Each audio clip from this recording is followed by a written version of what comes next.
Greetings, this is Joe Tobias from Nationwide Children's Hospital in Columbus, Ohio. Thank you for your interest in my recent review article entitled Current Evidence for the Use of Sugammadex in Children, which was published in Pediatric Anesthesia. Sugammadex is a novel pharmacologic agent which reverses neuromuscular blockade with a mechanism that differs from the commonly used acetylcholinesterase inhibitors such as neostigmine. Prospective trials, including approximately 200 pediatric patients, have demonstrated a more rapid and more effective reversal of rocuronium-induced neuromuscular blockade than neostigmine. Reversal of neuromuscular blockade with sugammadex offers the advantage of a decreased incidence of residual neuromuscular blockade and may be advantageous in clinical situations where reversal of neuromuscular blockade is problematic, including patients with intense residual blockade in the presence of hypothermia, and in those patients with myopathic conditions and an increased sensitivity to neuromuscular blocking agents. Sugammadex may also be clinically advantageous in certain conditions where acetylcholinesterase inhibitors are contraindicated.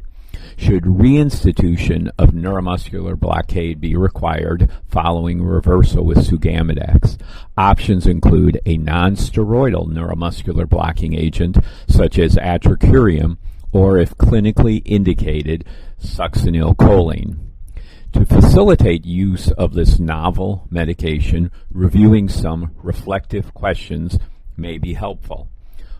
First, what are the clinical advantages to reversal of neuromuscular blockade with sugammadex compared to acetylcholinesterase inhibitors in the pediatric population?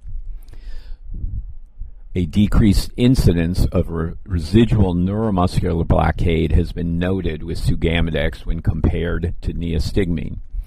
Sugammadex has been shown to be effective in clinical situations where reversal of neuromuscular blockade is problematic, including patients with intense residual neuromuscular blockade in the presence of hypothermia and in patients with myopathic conditions and an increased sensitivity to neuromuscular blocking agents. When considering the use of sugammadex, what clinical parameters are used to drive dosing regimens? Dosing is based on the train of 4 response. A dose of 2 milligrams per kilogram is recommended when there are 2 or more twitches of the train of 4, and a dose of 4 milligrams per kilogram is recommended if there are only 1 to 2 post-tetanic twitches. Thirdly, what dose is recommended for the cannot intubate, cannot ventilate scenario? The maximum dose of 16 milligrams per kilogram is recommended for reversal immediately following an intubating dose of rocuronium when faced with a cannot intubate, cannot ventilate scenario.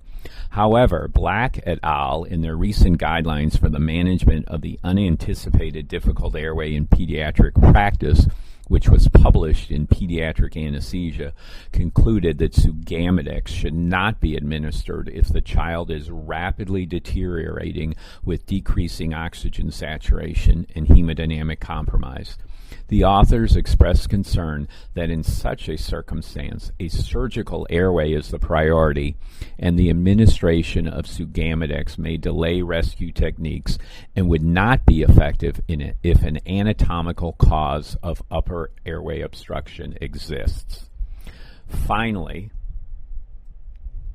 what are the potential adverse effects of this novel pharmacologic agent, and what are the appropriate treatment algorithms?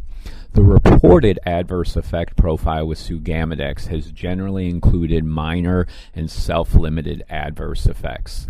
Significant adverse effects during preclinical trials included bradycardia and anaphylaxis. As noted in the package insert, marked bradycardia with the occasional progression to cardiac arrest has been observed within minutes after administration. No definitive mechanism has been postulated for this response.